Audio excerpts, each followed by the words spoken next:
একটা healthy diet maintain করছো, অথচ সেই একঘেয়েমি খাবার খেয়ে খেয়ে বোরিং হয়ে গেছো। ইচ্ছা করছে একটা ভালো রেস্টুরেন্টে গিয়ে জমিয়ে খেয়ে আসি, কিন্তু না, একদমই না। এটা একদমই করো না। পনিরের এই রেসিপিটি তোমাদের লাঞ্চে কিংবা ডিনারে রুটি কিংবা পরোটার সাথে বানিয়ে নিতে পারলেই আর রেস্টুরেন্টে যেতে হবে না। আজকে আমাদের এখানে সারাদিন বৃষ্টি হয়েছে, তাই রাত্রে একটু অন্যরকম খেতে ইচ্ছা করছিল, তাই পনিরের এই রেসিপিটি বানিয়ে নিয়েছি। বিশ্বাস করো, অসাধারণ লাগবে খেতে। আর এটা খুব হেলদিভাবেই বানানোর চেষ্টা করেছি। তার জন্য আমি প্রথমে পনিরটাকে কিউব করে কিংবা তোমাদের যে কোনো ইচ্ছা মতন কেটে নেবে। তারপর একটা বাটিতে কাজু বাদাম কয়েকটা আর একটু সাদা তিল জলেতে ভিজিয়ে রেখেছিলাম প্রায় 1 ঘন্টা মতো। তোমরা এখানে চাইলে দই দিতে পারো। আমি দই ছাড়াই এই দুটো জিনিস দিয়ে একটা স্মুথ পেস্ট বানিয়ে নিয়েছি। আর আমি নিয়েছি এখানে একটা টমেটো, এটাকে আমি বড় বড় ডুমো করে কেটে ফেলবো। খুব বেশি মিহি করে কাটবো না, কারণ এটাকেও আমি একটা পেস্ট বানাবো। তোমরা ভিডিওর প্রথমেই দেখতে পেয়েছো যে আমি পেঁয়াজটাকেও ডুমো করে কেটে রেখেছি। কারণটা হচ্ছে, ভিডিও করতে করতে পেঁয়াজটা কাটলে চোখ দিয়ে জল পড়ে একদম একসা হয়ে যাবে। আমি এখানে দুজনার জন্য বানাচ্ছি। তোমরা এর থেকে বেশি কিংবা কম বানালে পরিমাণগুলো একটু বুঝে নিও। এবার একটা কড়াই খুব ভালোভাবে গরম করে আমি এতে দিয়ে দিচ্ছি 1 চামচ মতো ঘি। তোমরা চাইলেই এর মধ্যে বাটার ইউজ করতে পারো, সেটাতেও কিন্তু খুব ভালো হয়। ঘি কিংবা বাটার কোনোটাই কিন্তু আনহেলদি নয়, দুটোই একটা হেলদি অপশন। তোমরা যে কোনো একটা ব্যবহার করতে পারো। ঘিটা একটু গরম হয়ে গেলে আমি এর মধ্যে দিয়ে দিলাম 3টে এলাচ আর একটু গোটা জিরে আর একটা তেজপাতা।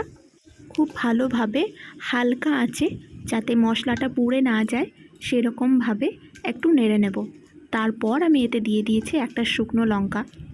মশলাটা থেকে একটু গন্ধ ছাড়লে আমি এর মধ্যে দিয়ে দিলাম ডুমো করে কেটে রাখা পেঁয়াজটা। পেঁয়াজটা একটু নেড়ে নিয়ে আমি পেঁয়াজটাকেও কিন্তু খুব বেশি ভাজবো না, তার মধ্যে দিয়ে দিয়েছি টমেটোটা। হেলদিভাবে বানাচ্ছি, তাই মাথায় রাখতে হবে কোনোটাই যেন পুড়ে না যায় আর বেশি ফ্রাই না হয়ে যায়। এবার এর মধ্যে আমি দিয়ে দিলাম ছোট চামচে 2 চামচ মতো আদা বাটা আর 2 চামচ মতো রসুন বাটা। এই আদা বাটা আর রসুন বাটাটা দেওয়ার পর একটু ভালোভাবে কষাতে হবে, যতক্ষণ না পর্যন্ত রসুন আর আদার কাঁচা গন্ধটা চলে যায়। পেঁয়াজ আর টমেটোটা ভালো করে কষাতে কষাতেই আমি এর মধ্যে দিয়ে দেব 1 চামচ মতো নুন, যাতে টমেটোটা একটু গলে যায়, একটু সফট হয়ে যায়। এবার এর মধ্যে আমি কিছু মশলা অ্যাড করব। একদম ফ্লেমটা কমিয়ে এর মধ্যে দিয়ে দিচ্ছি 1 চামচ হলুদ গুঁড়ো, 1 চামচের থেকে একটু কম লঙ্কা গুঁড়ো, 1 চামচ জিরে গুঁড়ো আর 1 চামচ ধনে গুঁড়ো।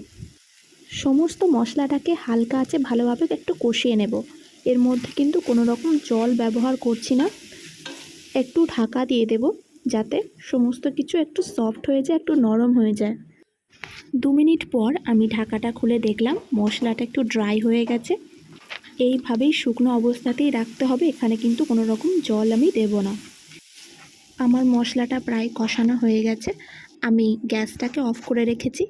তারপর সেই মশলাটা একটু ঠান্ডা হয়ে গেলে মিক্সি জারে এই মশলাটা নিয়ে নেব। এই মশলাটাকে মিক্সিতে খুব ভালোভাবে পেস্ট বানিয়ে নিতে হবে।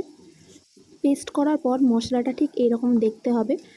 তারপর এরকম একটা ছাঁকনি নিয়ে আমি সমস্ত মশলাটাকে ছেঁকে নেব। এর মধ্যে যে মোটা দানা অংশগুলো আছে সেগুলোর থেকে একটা স্মুথ পেস্ট বেরিয়ে আসবে, যেটা করলে আমাদের পনিরের রেসিপিটা একদম স্মুথ রেস্টুরেন্টের স্টাইলের মতন হবে। আর এই মোটা দানা অংশগুলো যেগুলো আমি ছেঁকে বার করে নিয়েছি সেগুলো মুখেও ঠিকবে না। গ্যাস অন করে আমি কড়াইটা খুব ভালোভাবে গরম করতে দিয়ে দিয়েছি। এখানে এই ধরনের স্টিলের কড়াই ননস্টিকের কড়াইয়ের মতন হওয়ার জন্য আমি এখানে একটা ট্রিক ফলো করেছি। কড়াইটা খুব ভালোভাবে গরম করে নেবে, তারপর জল ছিটিয়ে দেখবে যে জলের বিন্দুগুলো একদম দাঁড়িয়ে আছে, বাবলের মতন হয়ে আছে। তারপর কড়াইটাকে ভালোভাবে মুছে নেবে। ব্যাস, এই ট্রিকটা ফলো করলে দেখবে এই ধরনের স্টিলের কড়াই কিংবা প্যান ননস্টিকের মতন কাজ করছে। কড়াইটা আমার ভালো মতন গরম হয়ে গেছে। এর মধ্যে আমি 2 চামচ মতন ঘি দিয়ে দিয়েছি, কিংবা তোমরা এখানে বাটার ইউজ করতে পারো।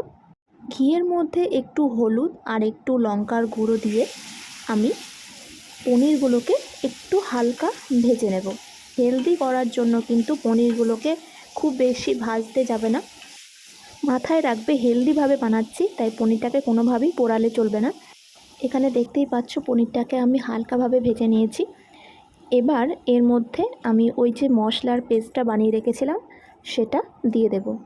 রেস্টুরেন্টে কিন্তু অনেক কিছু এর মধ্যে অ্যাড করে টেস্ট বাড়ানোর জন্য, কিন্তু তোমরা যদি এইভাবে একবার ঘরে বানিয়ে দেখো, কথা দিচ্ছি অবশ্যই ভালো লাগবে আর ভীষণ টেস্টি হয়।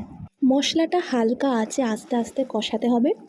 কষানো হয়ে গেলে ঠিক এরকম যখন দেখতে হবে, তখন যে কাজু আর সাদা তিলের পেস্টটা করে রেখেছিলাম সেটা এর মধ্যে অ্যাড করে দিলাম। এখানে ফ্রেশ ক্রিম বা অন্য কিচ্ছু অ্যাড করব না। এই যে কাজু বাদাম বাটা আর সাদা তিল বাটা দিয়েছি, এটাতেই কিন্তু ভীষণ টেস্টি হবে। তোমরা এই পেস্টটার মধ্যে চারমগজ বাটা দিতে পারো, আমার কাছে সেদিন ছিল না তাই আমি দিইনি। মশলাটা হালকা ড্রাই হয়ে গেলে একটু জল ব্যবহার করতেই পারো। সব শেষে আমি নুনটা চেক করে নিয়েছিলাম, তারপর আমার মনে হয়েছিল একটু নুন লাগবে, তাই আমি ওপর থেকে দিয়ে দিয়েছিলাম এবং নেড়ে নিয়েছি।